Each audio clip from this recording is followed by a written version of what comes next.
Hi, I'm Karen Kubicko, and today I'm reading from my book, Life is Just Another Class, One Soul's Journey Through Past Life Regression. Thanks for listening. Chapter 8, My First Attempt as a Spirit Guide, Oogiwah, Cambodia, 1673 BC. I worked very hard to acquire food as Gertie, Hodges, and Oogiwah. In each one of these lifetimes, I worked to get food to survive. In all 3 lifetimes, I die in the midst of my work acquiring food for those I loved. After I die as Oogiwah, I see my son, Ahung, worry about food. I worried about who would care for him. I brought this strong desire to care for him into heaven. I became so determined to watch over him, I took on the role as his spirit guide. This is the very first time I undertook this important role. Surprisingly, being a spirit guide is very similar to being a mother. I spend a lot of time just watching, making sure all is well. Just being there is enough some days. Ahung is my present-day daughter, Clarissa. Clarissa had a lot of separation anxiety when she was younger. I was unable to leave the house without her until she was nearly 3. As she grew older, she would worry about me dying, sometimes to the point of tears. I reassured her that I would always be with her, no matter what.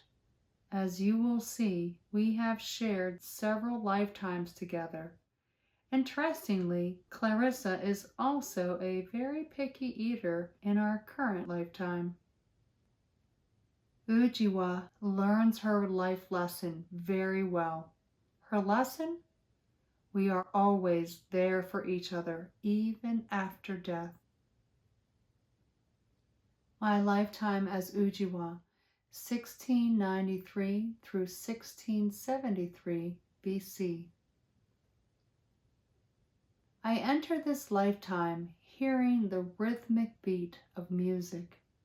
Boom, pat, pat, boom, pat, boom, pat, pat, boom, pat, boom. The beat goes on and on. 3 men are crouched down, beating on small drums. These drums resemble little bongo drums made with taut leather stretched over a wide gourd. I like to listen to the drumming, but I also enjoy the artistry of the drums. The men made the drums from natural materials and carved decorations on them. We always use the land to its fullest. The drum's slightly fast beat is very meditative. I really enjoy listening to the music. Quite a few are already dancing and looking for others to join in the celebration. One of the girls pulls me up from where I sit. We dance, twirl, and laugh as we skip around the fire pit. Everyone is so happy and having a fabulous time. The velvety soft dust from the parched clay-like dirt squishes beneath my feet as I dance. Each time my feet hits the ground, dust swirls upwards. Smiling, I think, what a fabulous day. It was a good hunting day for the men, which means we will be feasting. Smoke billows from the smoldering fire in the huge fire pit. Carefully placed large rocks are stacked around the edges of our round-shaped fire pit. Very tall sticks lean towards the hot coals so the meat skewered near the top of the stick can cook. We have placed so many of these long sticks pointing up around the fire that it takes on a cone or teepee shape. We keep the fire low so we can roast the meat slowly. No one likes to burn, therefore waste the food. I breathe in the wonderful smell of the roasting meat as I dance. It makes my stomach growl with anticipation. In this lifetime, I am a tall, thin, very dark black woman. I have a nice face, pretty. Some of the men among our group of bushmen have told me I am good looking, even at 20 years old. Everyone in our group appears scrawny thin. They call me Oogiwah. As I dance, I notice that the people in my group have hardly any hair on their bodies. We do not look like the wild animals that live nearby. The hair on my head stays short, frizzy, and dry. It looks a little out of control, but I do comb it. The comb I use is similar to a 21st century hair pick, except that mine is made of bone with its 5 prongs bent erratically. It works well for my hair. We make a variety of things out of bone. I do enjoy wearing a bracelet made out of small pieces of bone. My bracelet makes a click-clack noise when I move my wrist. Everyone wears very small loincloths made of thin, well-worn leather, tied with a string around the waist. Even as a woman, I am scantily clothed, with just a small covering in the front of my pelvic area. No one wears shoes. My exposed breasts are normal for my tribe. I still nurse my child, which makes my milk-filled breasts larger than most. Ahung, my nearly 2-year-old son, runs around naked, considered completely normal. It does not seem like I have a spouse. No one possesses a specific mate. We work together as a group and share everything as a group, including the men and women.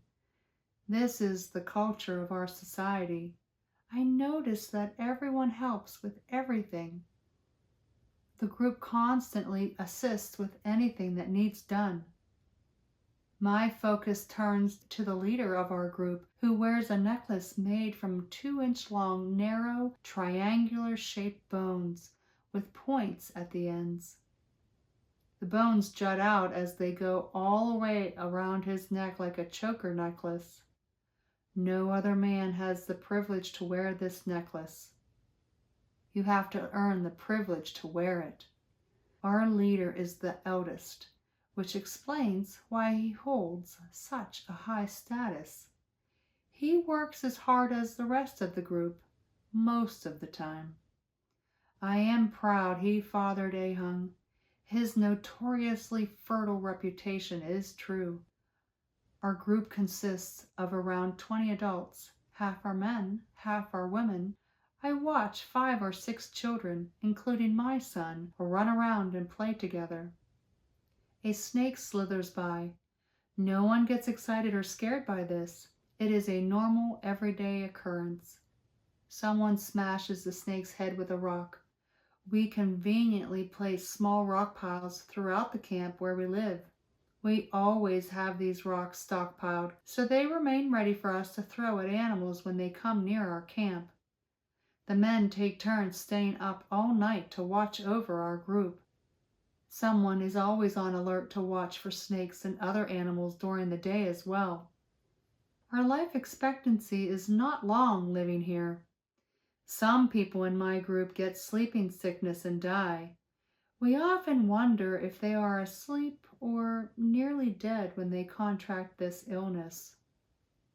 As I walk through the parched, brittle grass, a fine dust billows up. I peer out across the rolling plain to get a sense of the land. I feel the hard, very dry ground under my feet. The grass and trees look dead, but really it is the dry season and the hot sun has dehydrated most of the vegetation. A few sparks of life remain. Little patches of green grass dot the plain and grow under some of the trees. The sparse groups of trees resemble tall, rounded bushes with just a few dry, brittle leaves. Numerous dry plants and brush cover the land. It appears to be fall, but I am certain it is just the dry season. I live in an area near Aloud, Cambodia. While dates seem irrelevant in this lifetime as Oogiwah, I know the year I die is 1673 BC. Our tribe lives in a shady area where some of the trees overhang. Here we use our huts solely for sleeping. These huts suffice as our shelters at night and for heavy rains. They are three-sided and built very low to the ground. With the hut's low height, we have no room to stand. We densely pack the walls with many sticks. Then we fasten bundles of tied pieces of weeds and small branches into a thick, sloped, thatched roof. 4 to 5 of us crawl in at night to sleep on the soft furs lying on the floor made of more densely packed sticks. I feel the sun beating down on us in the late afternoon. I look up to the sky. We spend a majority of our time outside, oblivious to the heat. I crouch down alongside a few other women and grind a type of grain. While we work, we watch the children run around and play. Sometimes they like to stop and feel the grain run through their fingers. We allow them to play in it, for that is how they learn. An unwritten rule divides our jobs in this hunter and gatherer society. The women work the grain and gather worms. The men hunt with their spears to kill animals and watch over the tribe day and night. We dig up roots for water to drink when we are thirsty. Once enough roots are gathered, we pound the roots on a flat inclined stone and allow the water and small pieces of the root to drain into a bowl. Sometimes it tastes tart, and sometimes it tastes sweet. The liquid's flavor depends upon the root. As one of our jobs as women, we often seek out deep reddish-purple berries. The colorful berries make this an easy job since they are easy to spot on the dried bushes. We walk around using small baskets to gather the berries. Later, we smash the berries into juice and spread it on our bodies as paint. We never eat these berries. We also use the muddy clay from the very small stream nearby to paint our bodies with decorations. We do not live very close to the stream, since the animals frequently drink from it. No one can see the stream from where we live. The stream is currently a small trickle of water, and the ground near it is very dry and cracked this time of year. Pale light gray clay exposes itself along both sides of the stream each year when the water recedes. We collect the clay to make useful pottery. We create simple, albeit sometimes deformed, clay pots and dishes. One of our favorite foods is the worms we find underneath rocks. I spend part of my day gathering these delicacies. I grab my special bag for collecting worms and sling the strap over my shoulder, making sure it wraps around my back and tucks under my arm. My 8-inch wide bag creates a crescent moon shape with the top opening into a slit, but this very tight gap does not allow anything to crawl out when I bend over. I am proud of my bag since it works so well for this task. I walk into a wooded area about 15 minutes away from our camp. I like feeling the soft green grass under my toes. I look down as I walk, relishing the rare patches of grass. I should have been paying better attention to my surroundings. I walk to the largest tree in the area because I always find worms here. I crouch down to the left of this tree to gather some worms from under a large rock. I never noticed the large cat up in the tree. Hungry cats are experts at silence. Without any warning, the animal rushes at me while I reach to gather more worms. Regrettably, I become acutely conscious as the large cat clamps her jaws tightly around my neck. Time occurs in extreme slow motion. My eyes lock wide open in horror as I immediately sense that I cannot speak or scream. I lose balance and fall to the ground with the cat still attached firmly to my neck. My face and jaw slam into a rock, effectively breaking my neck. I cannot yell or move. The cat shakes me a bit without lessening her grasp. I feel several of her warm breaths on my face as she stops to ascertain the situation. I think, what a feast I must be for this cat. The cat does not seem to care who she eats. Satisfied that I am lifeless enough, she carelessly releases her grip, causing my head to hit into the rock again. This blow, thankfully, knocks me unconscious for a little bit, but I am not dead yet.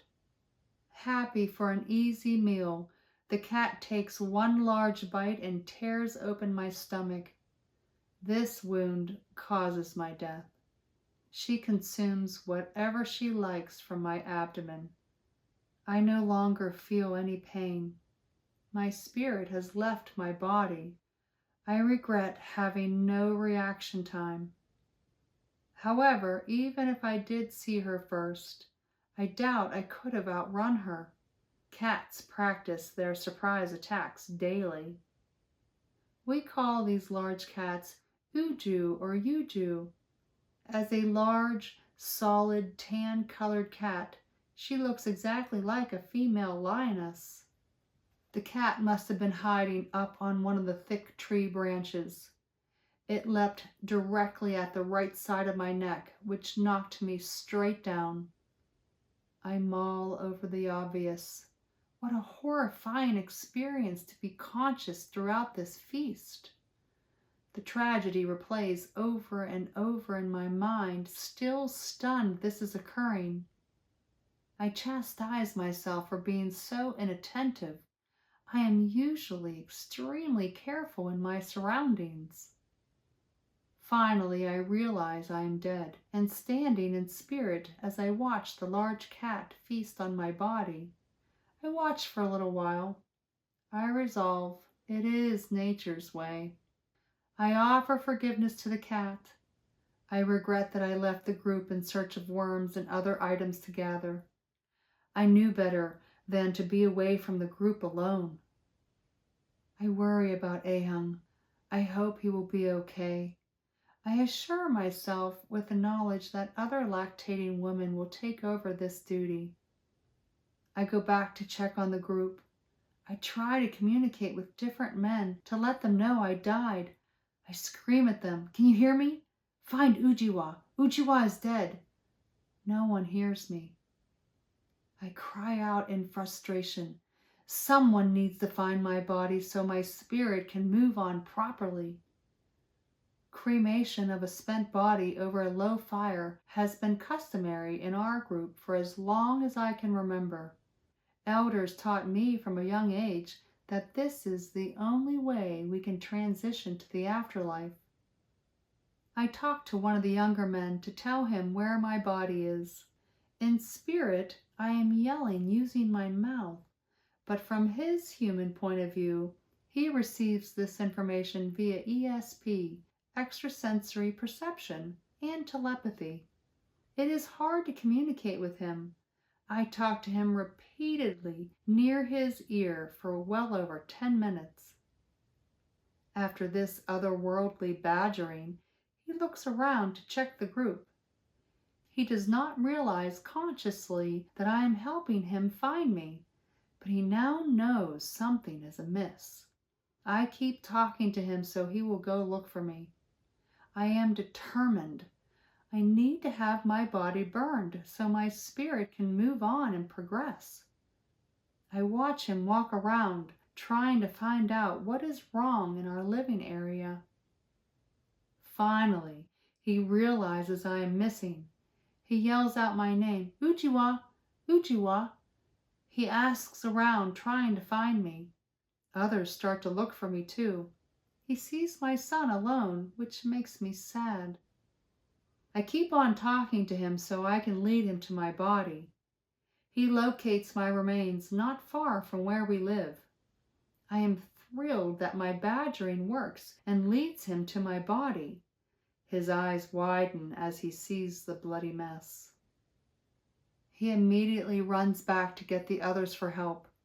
What a relief that he found me! The cat moved on to another area of the plain hours ago. She will be of no concern, since her belly is full now. I wait by my body and watch. The men rush to retrieve my body and bring back what remains of it. One of the men picks up my moon-shaped bag. They see worms still squirming inside of it. Once back in our living area, everyone solemnly helps to build a wooden platform for the cremation of my body. My woman friends adorn my body with fresh paint made from the purple berries and clay. I see them teary-eyed as they smear it on my face. We gather just outside of our camp for the cremation. I stand in spirit among them as my body burns in the fire. They stand around and chant. The men play a slow, steady beat on the drums. I smile and sigh with relief. We believe the soul releases from the bounds of earth only through cremation. It is a very important rite of passage for us to be able to move on to the next world. Once I see my body burning, I float upwards and move into the bright light located to the right of everything. As I go into the light, I check one last time on Ahung. He is too young to understand what is happening. One of my woman friends is holding him. He tries to lean down to suckle from her breast. He tries to nurse from another woman nearby. The women are not paying attention to Ahung since they are sad watching the cremation. I become frantically worried about Ahung getting enough food to eat. I reflect regretfully. It is too late to stay behind. I already entered the light. Immediately, loved ones welcome and surround me. I enjoy seeing them, but I feel as though I have to hurry through the greeting line so I can go back and check on Ahung. I cannot shake that last view of him. I enter into the healing area to see the healing ones. This life, I have 4 tall, thin angels standing around me with their hands on my head. I am not patient. It is taking longer because of it. I am still upset because I left Ahung behind. Lena tries talking to me to calm me down. She says, "He's okay. He is being cared for." I feel frantic. The glimpse of him trying to nurse stays with me. The other mothers will feed their own children first. It is the dry season and water is scarce. 2 more healing angels join the first 4. The addition of 2 more help heal me. I could not detach from Ahung. I start to feel better finally. It is a relief. I do not study or choose my next life. Instead, I go immediately to the meditation room. Lena continues, "After healing, you can then communicate with loved ones. You go to an ultra-relaxing room, and once into a meditative state, you go to Earth." Lena reminds me that meditating is essential. She says it's an important way to communicate with heaven from Earth. You can receive messages from spirit guides this way. From heaven, we meditate to come back to Earth to check on someone. We know when someone needs us or thinks of us. Meditation is the communication channel. Lena takes me to the meditation room. As I sit in a chair, I say with relief, "Finally!" Lena reminds me, "Sweetie, you know he's all right." I spend a lot of time in the meditation room to be with Ahung. Once I die, it feels like I am no longer the past life incarnation, but as me, Karen, again. Lena says to me, "Karen, Oogiwah is your first attempt to see what it is like to be a spirit guide. It has the same feeling as being a mother, just more relaxing." 2 weeks went by in Ahung's life before I came back to keep an eye on him. I notice he has lost weight and appears thin. In spirit, I telepathically suggest to the lactating women to nurse him and feed him. I watch over him endlessly. I observe the woman trying to coerce Ahung to eat new foods. I watch over Ahung for a few years. I was there the day a flying insect bit him on the back of his shoulder. Interesting to note, Clarissa had a black mole removed from the back of her shoulder when she was young. Ahung became sick a few days later. I continued to stay by his side. One day he fell asleep and never woke up. He succumbed to sleeping sickness. 4 years old is too young to fight off this disease. Not long after the day he was bitten, he died. Early one morning, I greet him in spirit when he releases from his physical body. He appeared disoriented at first, but then was fine. The other woman realizes he has died once they awaken. In spirit, he stands alongside me while they prepare his body. Holding hands, we watch alongside the rest of the tribe as they cremate his remains. As soon as the fire started to burn, the light appeared to the right, not far off the ground. This time we both saw the beautiful lights starting to form.